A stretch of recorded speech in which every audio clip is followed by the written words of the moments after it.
Anilo Premadana Karuna Prachur.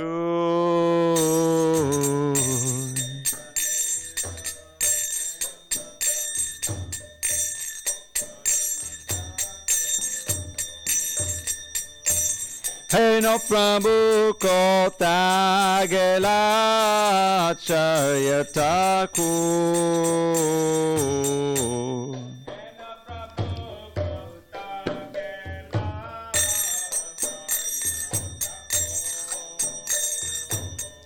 Kaha mora swarup rupa, kaha sanatana.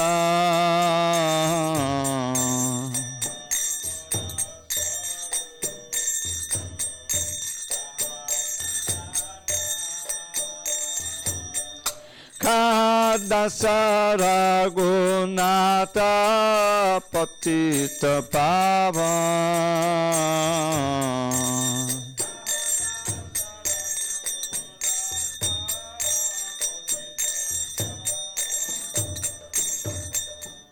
Kaha mor bhatta juga, kaha kaviraj.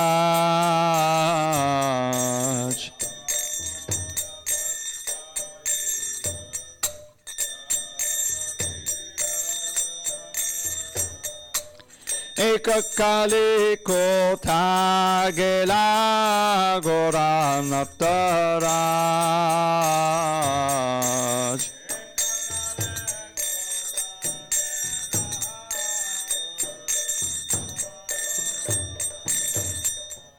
Pasanikuti bo mata anale pasibo.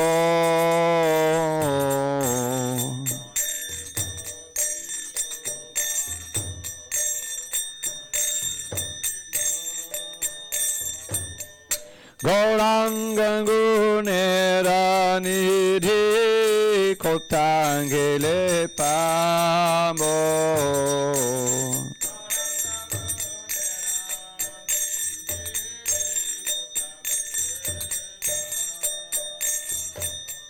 Se samba sangira sange je kolombilas.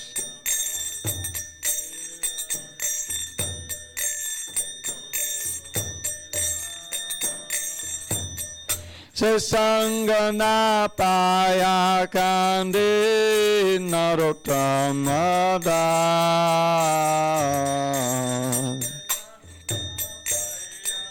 Kande narottamada.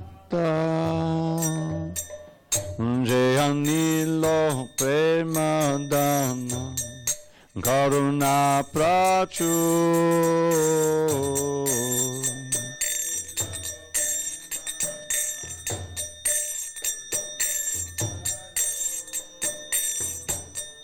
Heno prabhu kota gela charya thakur.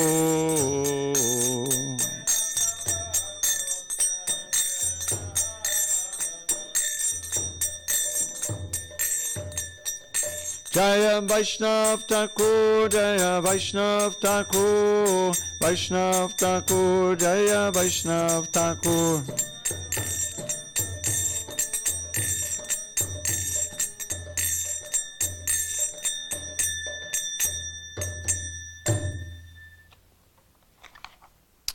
He who brought the treasure of divine love and who was filled with compassion and mercy, where has such a personality as Srinivasacharya gone? Where are my Srup Damodar and Rupa Goswami? Where is Sanatan? Where is Raghunath Das, the savior of the fallen? Where are my Raghunath Bhatta and Gopal Bhatta? And where is Krishna Das Kaviraj? Where did Lord Gauranga, the great dancer, suddenly go? I will smash my head against a rock and enter into fire. Where will I find Lord Gauranga, the reservoir of all wonderful qualities? Being unable to obtain the association of Lord Gauranga, accompanied by all these devotees in whose association he performed his pastimes, Narottam Das simply weeps. Hare Krishna. So, I'm going to read a little bit about Gopal Bhatta Goswami from the Samadhi's book.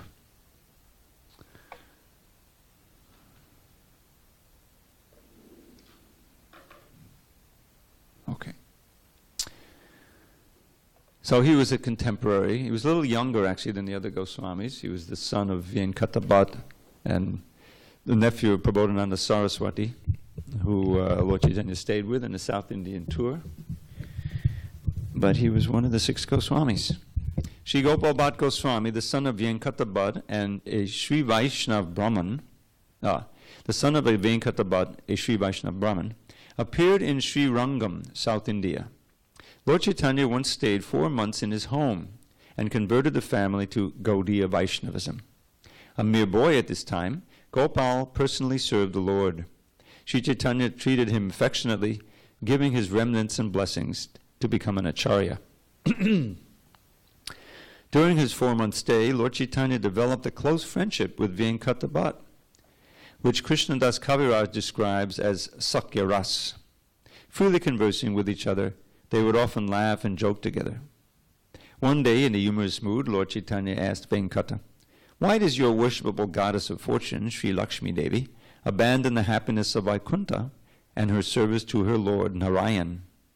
Why does she go to Vrindavan and perform severe austerities to attain the association of my Lord Gopal, the coward boy of Braj?" Could you get the curtain? "I can't understand these mysteries," said Venkata, "but you, being the Supreme Personality of Godhead himself, can surely enlighten me." Lord Gauranga answered, "Lord Krishna has one unique quality. He attracts the hearts of everyone with his personal conjugal love, madhurya." Yeah, just leave that open, just a touch, 6 inches. Thanks. Lord Narayan only has 60 transcendental qualities, but Sri Krishna has 64. And all of them are saturated with his unique quality of madhurya, honey sweetness.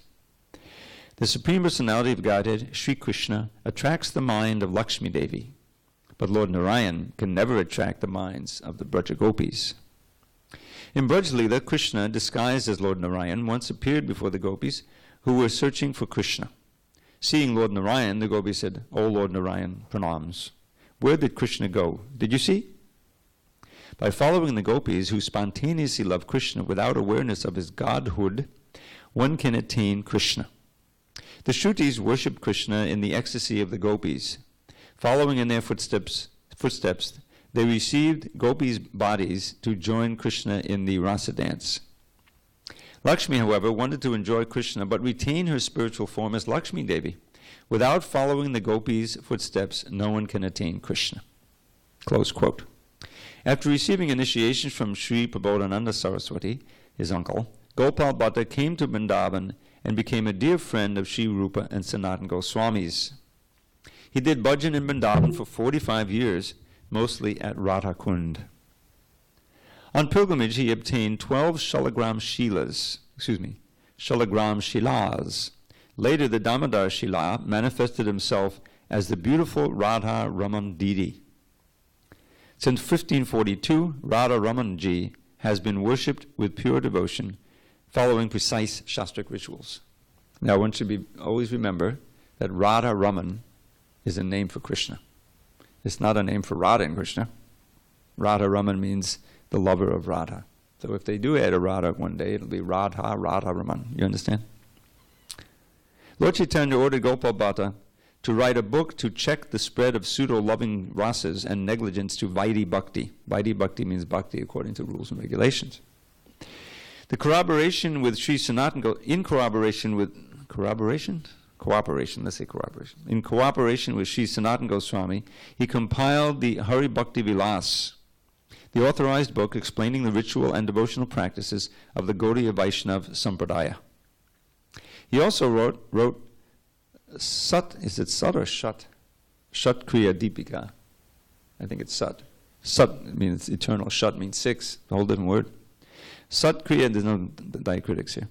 Sat Kriya Deepika, and the outline for Sri Jiva Goswami's Shad Sandarbhas, that's 6. He, Gopal Bhatta, eternally serves Srimati Radharani as one of her Ashta Manjaris. A Manjari is an assistant to the Sakhis. They're very young, like 12, 13, you know. And the Sakis are about the same age as Radharani and Lalit and Vishaka. So Ashtami means 8. So there's 8 special manjaris who assist the Sakis in serving Krishna. So he Gopal Bhatta, eternally serves Srimati Radharani as one of her 8 manjaris, and the name of that particular manjari is Guna Manjari. Gopal Bhatta's samadhi, tomb, is within Radha Ramanji's temple compound behind the appearance place of the deity. Shri Gopal Bhatta Goswami initiated Gopinath Pujari Goswami, a lifelong brahmachari who served Radha Ramanji for his whole life. Gopal Bhatta Goswami initiated Srinivasacharya and many other stalwart Vaishnavas. But he didn't tell the story of how the deity became manifest. So it did mention that he went and got a lot of Shalagram Shilas. Nobody in ISKCON will say the word Shila, but that's actually how it's pronounced. They'll all say Shilas. But the word is Shila. Anyway, so when he really wanted to have now the Shilas are just stones. They have special markings on them. They got them from a special river. What is the river? I forget. Godavari. We have some Shilas, but they don't have the form of Krishna. They're just stones, but they're worshipped like Narayan. So he was hankering to have a nice deity, you know, threefold bending form and smile and everything. So one day he woke up and one of his Shilas had turned into a deity, self-manifest deity. And that deity is the one that's been worshipped for 500 years, more than 500 years now in this temple. If you go to Vrindavan, you'll see the deity. He has a unique form. One of the things that's most amazing to me is that sometimes you can see the little teeth. You never see the teeth in any other deity. And just to complete this reading, I'm going to call up my deity pictures of Radha Ramanji, which you can see. I don't know why they never carved them with teeth.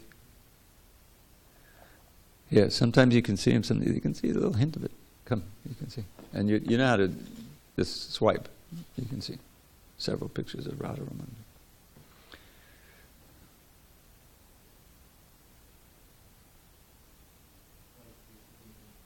Yeah, and I forgot that that's where my Bhagavatam is too, so hurry up.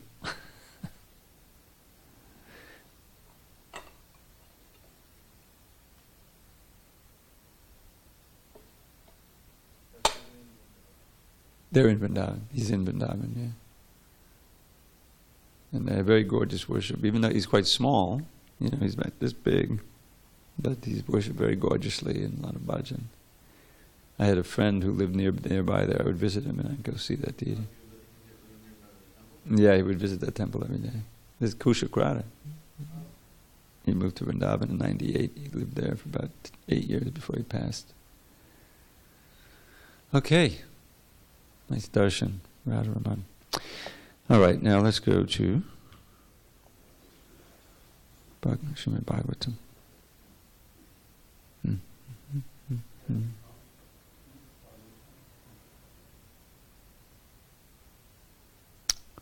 Okay, we're in text 6, I believe, right? Om Namo Bhagavate Vasudevaya. Om Namo Bhagavate Vasudevaya. Om Namo Bhagavate Vasudevaya. On his 21st day of July 2019 in SanDiego, we're reading from Srimad Bhagavatam translation and commentary by His Divine Grace A.C. Bhaktivedanta Swami Prabhupada. We are in Canto 4, Creation of the Fourth Order, Chapter 16, Praise of King Prithu by the professional reciters, text number 6. Vasukala upadatte kale chayam vimunchati samak sarveshu bhuteshu patapan suryavad vibahu. Vasukala upadatte kale chayam vimunchati samak sarveshu bhuteshu patapan suryavad vibahu. Vasukala upadatte kale chayam vimunchati Samaksavesha bhuteshu Pratapan suryavad vibhu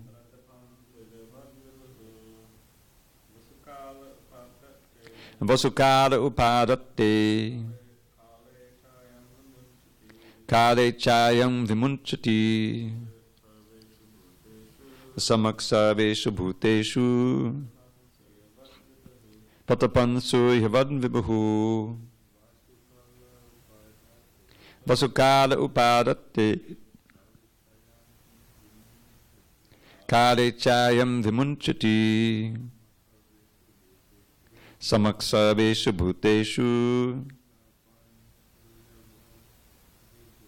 Patapansu yavan vibhu. Vasu, riches. Kale, in due course of time. Upadatte, exacts. Kale, in due course of time. Cha, also. Ayam, this King Prithu. Vimunchati, returns. Samaha, equal. Sarveshu, to all. Bhuteshu, living entities. Patapan, shining. Suryavat, like the sun god. Vibhu, powerful. Translation. So still we got the professional reciters. This King Prithu will be as powerful as the sun god. And just as the sun god equally distributes his sunshine to everyone, King Prithu will distribute his mercy equally. Similarly, just as the sun god evaporates water for 8 months and during the rainy season returns it profusely, this king will also exact taxes from the citizens and return these monies in times of need. Purport. The process of tax exaction is very nicely explained in this verse. Tax exaction is not meant for the sense gratification of the so-called administrative heads. Tax revenues should be distributed to the citizens in times of need during emergencies such as famine or flood. Tax revenues should never be distributed amongst governmental servants in the form of high salaries and various other allowances. In Kali Yuga, however, the position of the citizens is very horrible because taxes are exacted in so many forms and are spent for the personal comforts of the administrators. The example of the sun in this verse is very appropriate. The sun is many millions of miles away from the earth, and although the sun does not actually touch the earth, it manages to distribute clouds all over the planet by extracting water from the oceans and seas, and in due course of time the clouds pour water on the earth during the rainy season. As an ideal king, King Prithu would execute all this business in the village and state as expertly as the sun. Om Jnana-timirandasya Jnananjana-shalakaya Chakshurunmilitam Mena Tasmai Shri Gurave Namaha. I was born in the darkest ignorance, but my spiritual master Srila Prabhupada opened my eyes with the torchlight of knowledge. I offer my humble obeisances unto him and all members of Sri Parampara. Prabhu, can you do me a favor and close the door now? So I don't have my coat thing. Om Jnana-timirandasya Jnananjana-shalakaya Chakshurunmilitam Mena Tasmai Shri Gurave Namaha. Which I said that one already.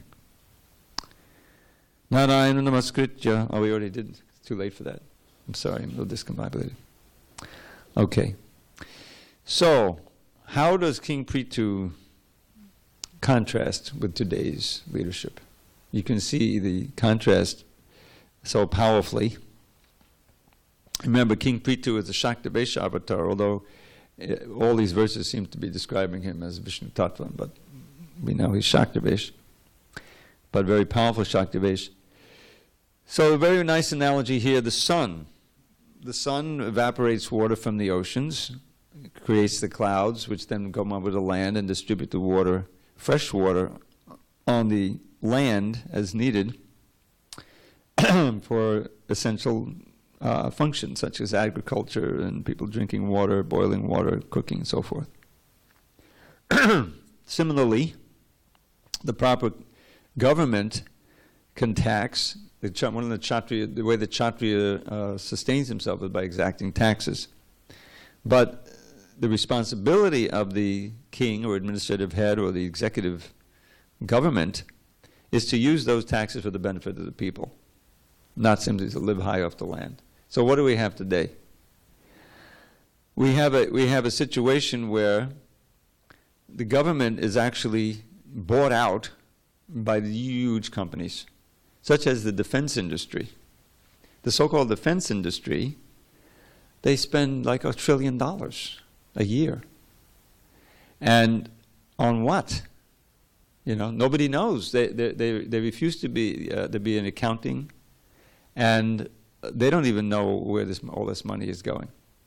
But it's definitely not going for the benefit of the people.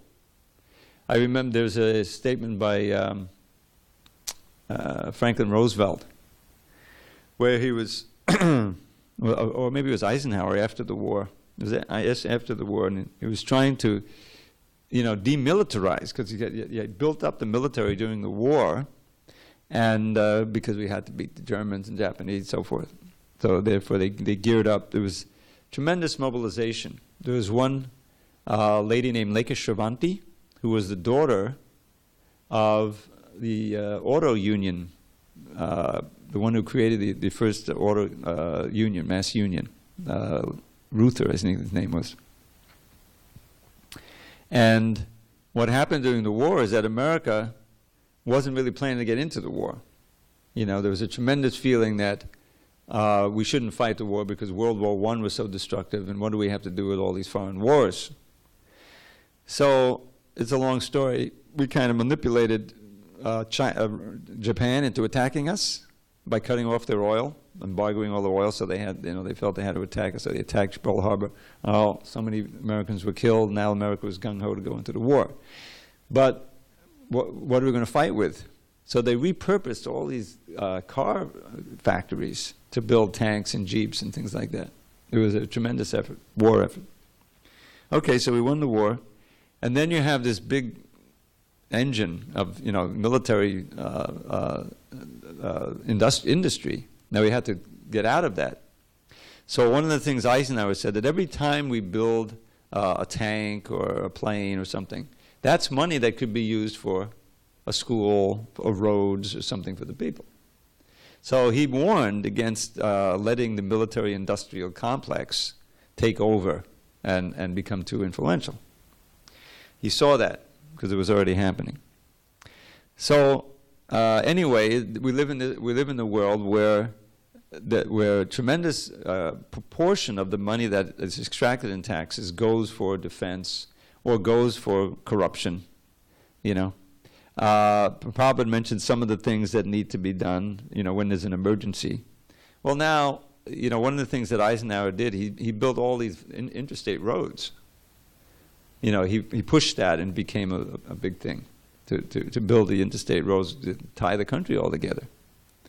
Now this itself was a project of the automotive industry, so they get people dependent on cars and trucks instead of, as in Europe, trains. They have high-speed trains going all over Europe, and people can travel much cheaper and safer than they can here, where and now we have all the carbon dioxide going into the air because of burning all this fuel. That was something that was arranged by the big industry, so that people would be dependent on that. Anyway, it's a long story, but the basic scheme is for those at the top, and that means at the top of business and finance, to, through their money influence, to eventually control the government, which they're doing. And the whole project is to suck as much money up from the people as possible, so they become literally obscenely rich, millions and billions of dollars. And you leave us, 99.9% of the people is struggling along. So it's just the opposite. The whole thing begins, in terms of society, with a pious executive, someone who's at the top. And it can't just be one person. There has to be the whole Kshatriya class, led by a pious king or president, who's advised by Brahmins. This is what they don't have. In every society, there's these four classes. Krishna says, Chaturvarnya Maya Srishtam Guna Karma Bhavagasha. That these four varnas, specifically the occupational orders of the Brahmins at the top, intellectuals, learned, austere, pure.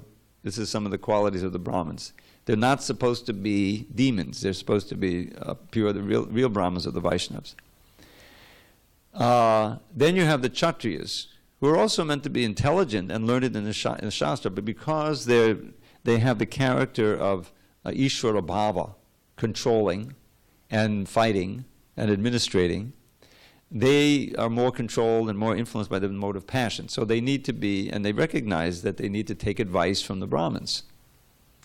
Then you have the Vaishya class, who are good at making money. There's a whole agricultural aspect to it, but there's also finance and trade and banking and things like that. They create the money in society. And then you have the Shudras, the manual laborers, who are meant to be happy and satisfied serving the higher class, which they will be if they're taken care of nicely, and So Krishna created these. So in every society, you have to find them at least in a dormant stage. In other words, you'll find intellectual people. You'll find those who are natural leaders and like to fight, and are warriors. You'll find people who are good at making money and whose whole focus is that. And then you'll also find the majority, people who are good with their hands, laborers who can't really do anything else. But the whole thing is led by the brain, and the society is organized in such a way that it helps people to advance spiritually, not just for some material prosperity. Then you have what we have today. It has been corrupted a long time ago. The royal orders, the monarchy, that became so obviously corrupt that it was abandoned in Europe, right? Although there's some places in the Middle East, and we still have kings. What do? They just exploit the people. They're all demons. So, but you still have the intellectual class. Well, what happens to the intellectual class? They sell out mostly to the Vaishyas, to the capitalists, those who have the money. Same thing with the martial class. They're also corrupted by desire for wealth. So this is what we have today. Basically, those who have a lot of money, they're pulling the strings. How do they do that? They buy up all the media. And then they can put out the propaganda for the people to believe this, believe that, and be completely helpless. So this is a good lesson in the way in which government is supposed to run. Now, who represents, the modern day leaders? The previous leader, Vena. Vena was through and through a materialist. He tried to occupy the position of God, means the supreme controller and the supreme enjoyer. He had deluded himself maybe into thinking he was God. That also happened. So he was removed. We don't have Brahmins today who are pure and who can actually do that. And so all over the world, people are suffering under this demonic leadership. This is Kali Yuga. It's foretold in the Bhagavatam in the 12th canto. Always remember that this Bhagavatam was spoken. It manifested first because the Brahminical class became corrupted in the person of Shringi. You remember what Shringi did, Balarama? Here's Maharaj Pariksit. So how did that come about? So Maharaj Pariksit, as all Kshatriyas, they go into the forest sometimes, they practice their archery. And he was walking, became very thirsty. So he came upon a little hut where this, what was his name?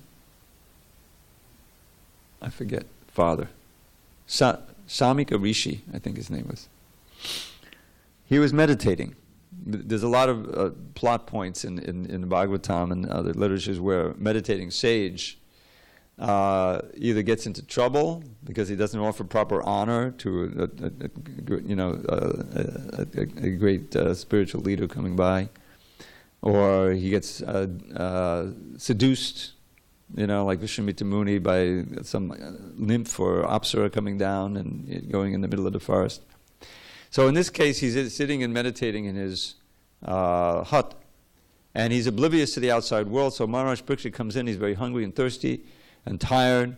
But the sage doesn't even acknowledge his presence. There's a whole etiquette, especially if the king comes in, you should, give him a nice place to sit, warm words, at least water. If you can be very, very poor, you can give water, He didn't do any of that. So instead of realizing, well, he's meditating, he's in a different, no. So he uncharacteristically insulted the Brahmin, very uncharacteristically, because he was always very deferential to Brahmins. There was a dead snake, and he put it around as a garland, as in a fit of pique. He regretted it on the way home, as he was going back to the palace. So it became a scandal. He had a son named Shringi, who was also a Brahmin. He got trained. He had Brahma Tejas, but he didn't have the discrimination of a Brahmin. This was the beginning of the degradation of the Brahminical class in Kali Yuga, because Parikshit is just at the beginning of Kali Yuga. He's a grandson of Arjuna. So Shringi hears about it from his friends that his father was insulted by the king. And so instead of being deferential to the king and realizing his value, he goes completely ballistic. Said, this king is just like a dog, don't they? They should be waiting at the door of the Brahmins. In other words, he's pulling rank. We're Brahmins. He was born in a Brahmin family, but he didn't have the Brahminical qualifications of self-control and equipoise and everything. But he had the power, some of the tejas of the Brahmins. So he makes a whole diatribe against Parikshit, and then he curses him. As he's getting back. It's a childish attitude. You hit me, I'm going to hit you. But because he had the Brahman tejas, he could curse. So he curses him to die in 7 days, bit by a poisonous snake bird. A flying snake with poisonous. You can imagine how dangerous that is. So Parikshit heard about the case. Now he himself, because he was such a great devotee, he had the power to counteract that curse and pray to Krishna. But he took it as mercy. Said, okay, that means I got to get free from my kingdom. Took off his robes, left his kingdom, everything, just went and sat down by the bank of the Ganges or the Yamuna and waited to see, for something to happen. So all of the other, great sages flew in from different places. Narada Muni was there. They used to stand to wait because this is a very momentous occasion. The king has abdicated his throne. He's going to die in 7 days, and this is a very important event. Let's see what happens. So what happened was Shukadeva Goswami, the son of Vyasadeva, who had learned the Bhagavatam from his father, who wrote it, he arrived to teach Parikshit this ultimate shastra, which is so then in that audience was Sutta Goswami, the son of Ramaharshi and Sutta, and he heard the Bhagavatam, memorized every verse, every syllable. You can see how calm their minds were, sharp. And then later, when the sages of Naimisharanya, they saw the advent of Kali and what was going to happen with the people, they wanted to do something. So they gathered at Naimisharanya, performed some sacrifice, but they were hoping for some, more potent solution to the problem. So Sutta Goswami was there. They said, you please tell us the essence of all the Shastras, because we see Kali Yuga is coming. The people, they're not going to live a long time. They're disturbed. They're misguided. They don't care about Krishna. This is a disaster. Please tell us, give us some remedy for this. So that's how the Bhagavatam came to be spoken. It was spoken, it's come down to us in that form, as a counter force or countervailing force for the degradation of Kali Yuga. So it's very pertinent to us. And this description of Maharaj Pitu's kingdom, or his rule, gives us an insight into how actually the earth is supposed to be run. The government is meant to further, first of all, protect the people. They have to feel safe, see to their prosperity, and see that they're moving toward the goal of life, which is liberation and going back to Godhead. That's the responsibility of the government. Nowadays, they come to the power. They use their position for self-aggrandizement. They're completely callous to the suffering of the people. You have the demons running everything. So this movement is meant to pass on this knowledge, live by the knowledge, show examples of saintly life, become Brahmins with knowledge that we can give to others. It's a revolutionary movement. So there's two tracks. One is our own advancement, which we should be very eager for, and and the other is to help others. And factually, they're tied together because Krishna is most pleased when you give Krishna consciousness to others, and he gives you so much mercy so that you can stay on the path and advance on the path. So let's just go through this purport. Prabhupada talks about the tax exaction.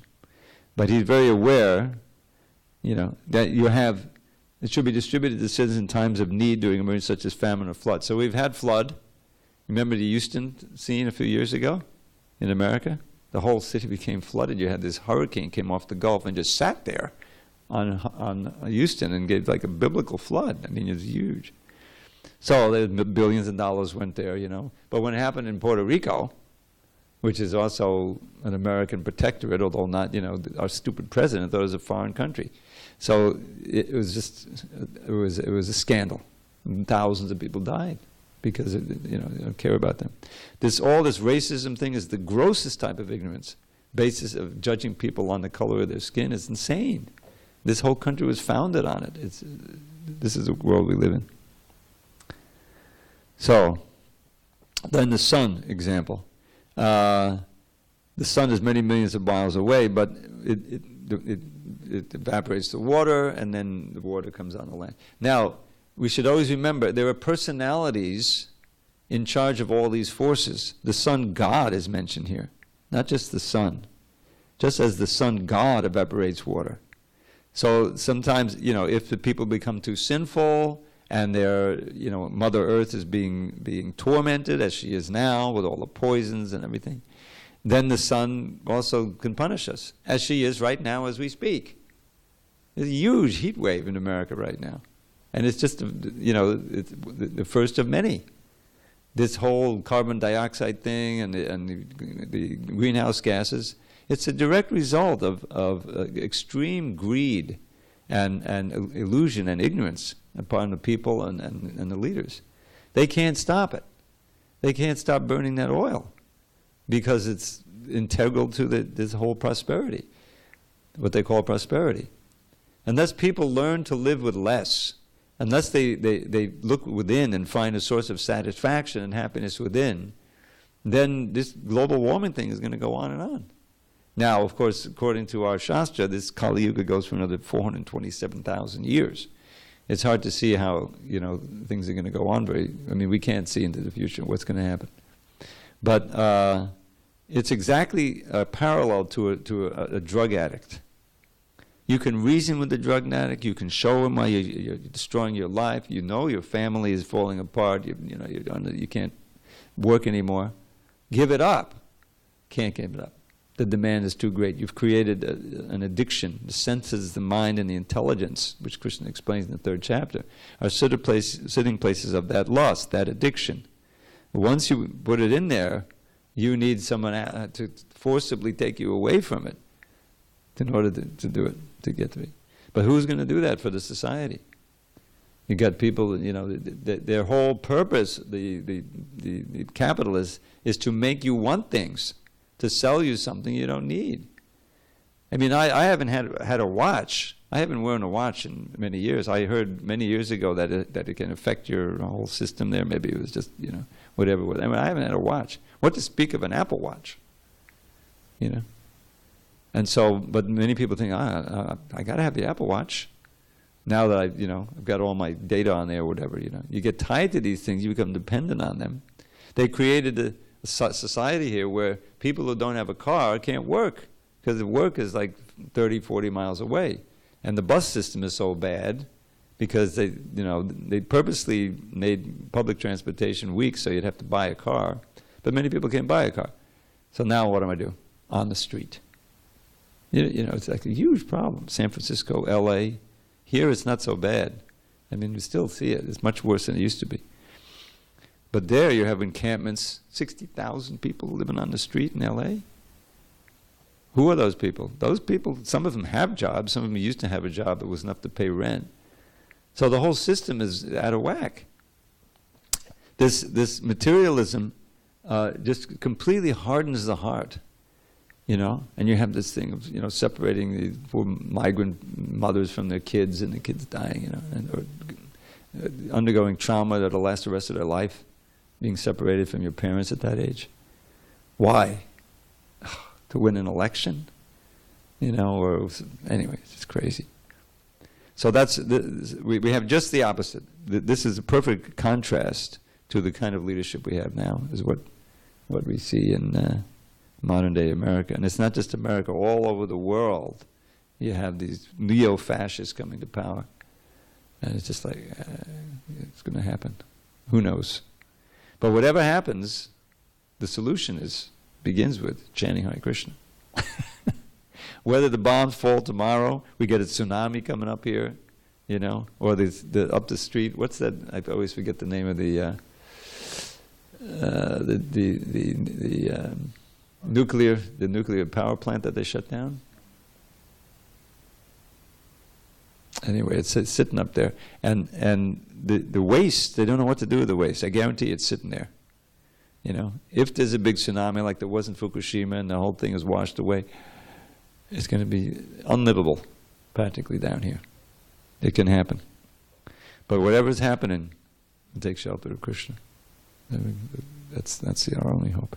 Any comments, questions? We'll read text 7 tomorrow. Uh-huh. Uh-huh. Well, there's a history. Europe and China. The thing is that you know that you develop over time a certain infrastructure that then you know is plugged into your life. Just like we have all of this sewage system, you know. There was a time when they didn't have that in London. You can imagine, you know, how unlivable that was. So finally they made a decision, okay, we're going to have a sewer. They hired one guy, he figured it all out, they appropriated the money, and they finally had a sewage system, and you know, life became more livable. So the same thing is there when you have a burgeoning or growing society. How are people going to get around? Okay, they invented the car back in the early 20th century, internal combustion engine. But they already had the trains, right? So with a big continental-wide country like this, it makes perfect sense at that point to build up the train system. I mean, the train system was built up, but almost wholly for cargo. That's the cheapest way to get cargo from one place to another, you know, is to have a railroad. And that's the way it was in the earliest 20th century. But you also had you know, Rockefeller and these guys with the oil. They had built oil. And that was, the gasoline was going into the internal combustion engine. So they saw that we can keep this oil going and make billions if there's a real need for it, and the main need for it was gasoline. So instead of emphasizing the trains, which is much, much more economical, you know, you build so you can move 1,000 people, you know, 1,000 miles, you can imagine, a lot cheaper than everybody driving their own car. But you have the illusion of freedom. You know, I can go anywhere I want. You know, this is the whole thing. So the oil companies, in collusion with the car companies, they said, no, let's not build these train system. I mean, there was a train system, but it's very rudimentary compared to Europe. We're going to build up the interstate highway system and all that, you know. And even in the cities, because of all the trolleys and everything, you know. So they bought up the trolleys and junked them. So now, you know, there's no, you know, easy system to get around. Okay, buses are okay. That still burns the gasoline, you know. But not the trains, which would be cheaper and easier. So what I'm saying is that the interstate highway system, which is really a miracle of engineering, I mean, it cost $1 trillion way back in the 60s, which would be 10 trillion today. You can't, you know, plus the right-of-way, you couldn't build it right now, but it's already built. But that's why you can't build trains. They had a plan to at least build a train from LA to San Francisco. There's so much traffic, you know. We'll have a quick train, you'll get there in half an hour, 45 minutes, rather than what it takes now, a few, 3, 4, 5 hours. And they tried to build it, but all the right of way, now the land costs so much, so they wasted so much money. They've already tried it, but it's not going to get built. So what I'm saying is that these demons who to become a billionaire, you have to be a demon. Just all the stuff you have to go through and all the people you have to crush. Rockefeller would crush, these anyways, the whole thing. And in this way, because there's no limit to it. I only have 1 billion, and he has 10 billion. Oh, I got to do it. This is the way it goes with these guys. So that's the and the intellectual class, which is meant to be philosophical, not just technical, not to know all this science. I mean, science is not real knowledge. I mean, it's knowledge of how the world works, but you really have to have the guidance of So they get bought out. Someone who's intelligent, instead of inquiring into the absolute truth, they inquire into how I can manipulate the stock market, or how I can work for the Defense Department, invent new weapons. So much of this science, we don't even know what's going on. They're inventing these weapons. Can make money, and then I live a comfortable life and save life like this. So all the different classes are corrupted because there's no guidance. There's no guidance from the Brahmins. So Prabhupada wanted to create, he worked so hard to give these books. He wanted us to train ourselves in these books, to be able to know them, live by them, so that we could help society and at the same time help ourselves. So that's the perspective here. All glories to Srila Prabhupada. Hari Hari Bol.